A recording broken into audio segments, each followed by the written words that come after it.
Hey everybody, welcome back to the Cryptopolitan. I'm Satoshi Sean. Glad you stopped by.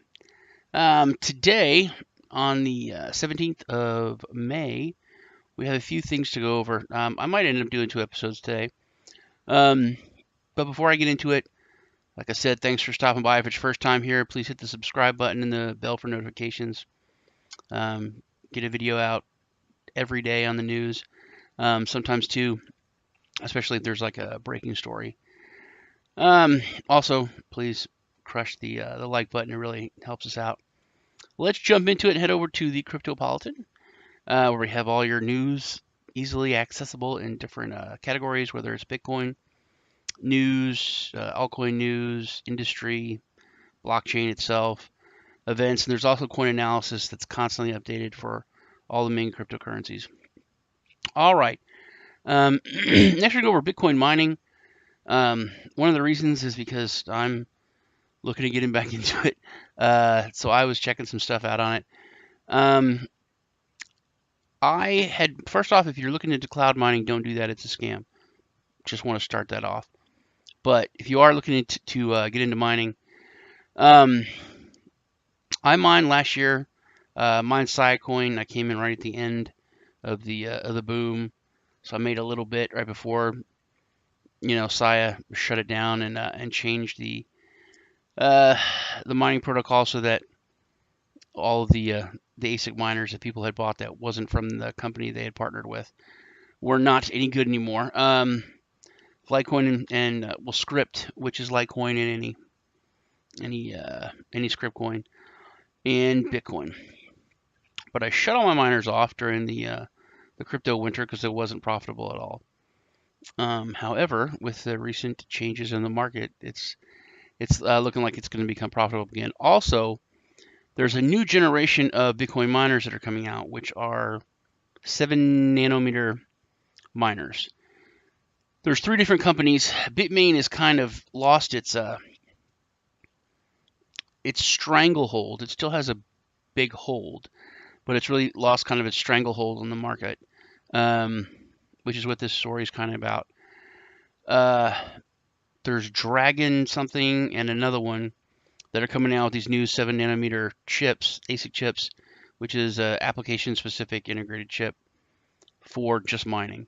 They're about 2 to 3 times as powerful on the hash rate, but they use about a third less of the power. So it's more profitable all around. And the prices aren't ridiculously insane like they were in the last bull run. However, as things pick up, I'm sure the demand's going to go up, so then the price will go up. But you can check that out. I'm probably going to pick up 1 or 2 or 4 and look at start mining again. All right, Bitmain's Ant Pool, which is the biggest mining pool there is the most advanced Bitcoin mining pool, but recently its presence in the market has declined by 36%, or declined to 36%. They were up there at over 50% sometimes. This is a perfect opportunity for smaller mining pools to come through and make their debut, which there are a lot of mining pools. However, it notes that there's like 40 or 23% are just, they're not even being used. Because like I said, a lot of small miners, of course, are just, they turned off their miners.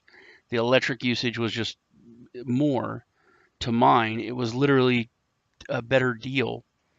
Instead of paying like a $300 more on your electric bill to just buy $300 worth of Bitcoin, you're going to end up with more Bitcoin. Less wear and tear on your miner. Your house won't catch on fire like mine did. Just the outlet caught on fire. But so it's really a perfect storm kind of time. All the new generation of ASIC miners are coming out. The difficulty is low. The prices are pretty low on the new miners. So this is a really good chance for a lot of the smaller miners and definitely smaller mining pools to kind of take back some of that centralization, which really needs to be done.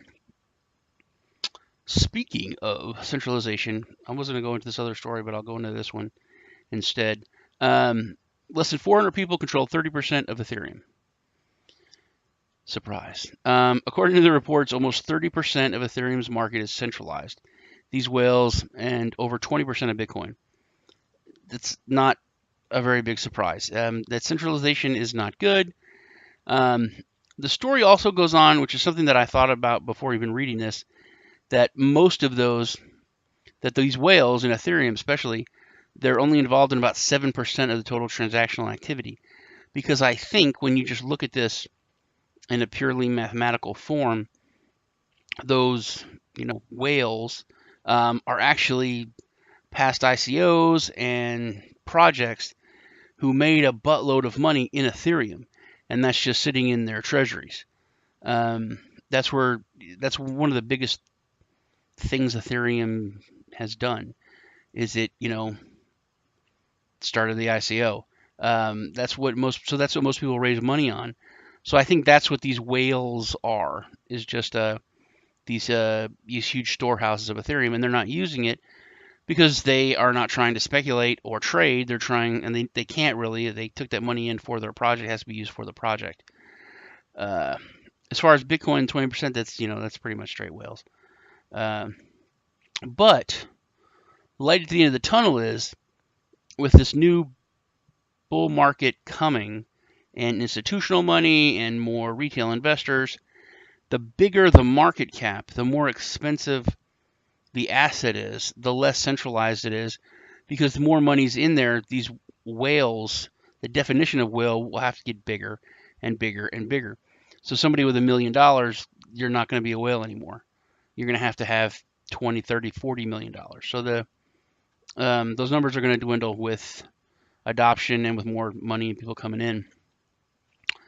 Next, a global electric company is trying an Ethereum dApp.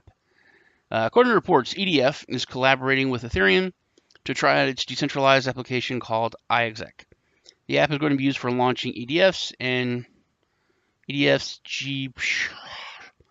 Now, the EDF is one of the leading electrical companies globally with over $33 billion. That's 33,000 millions worth of market capitalization. Jesus Christ. This is the 5th largest electric company in the world. Recent news suggests that it's going to team up with Ethereum, which is pretty cool. They're going to run, it's a really technical, scientific experiment and plan. They're going to put it on blockchain because they want to look at blockchain when it comes to running it. Because the blockchain engineer at EDF gave a statement regarding the project saying that distributed computing is going to be adopted on a massive scale. We all know that in the near future, and very likely in blockchain is a great help in experimenting with this idea. So even though it's the chant of blockchain, not really cryptocurrency, it's still being built on Ethereum, so that is still really, really cool. And lastly, the Reserve Bank of India is urged to reconsider regulatory sandbox ban in crypto. Very interesting. The crypto world has faced the issue of proper regulations. Therefore, many countries are reluctant and skeptical to use this technology. Recently, a report has revealed that indicated that the Reserve Bank of India, or RBI, is now being pressurized by different influencers. Who could those influencers be, and who could they be connected to, as Facebook is about to launch its cryptocurrency pilot program in India, to bring proper regulatory guidelines for the cryptocurrencies, and also to measure that the crypto products to be examined by the regulatory sandbox. I said this as soon as Facebook announced that they were going to run their pilot program in India, that things were being set up all along. I'm a little worried that China is following suit and that China's big bans are really laying the foundation for Facebook Coin and it to be used on their WeChat or WhatsApp, whichever one they have. That's the one where I think it's going to be used. But something to watch, and I will be watching it. But I think the RBI is going to lax this in the very, very near future definitely before Facebook launches its cryptocurrency in India. That is about it for me today. Like I said, I might do a second broadcast because there's a few other things to go over and hit. Once again, please crush that like button. Thanks for stopping by. I'm Satoshi Sean, and I'll see you guys in the next video.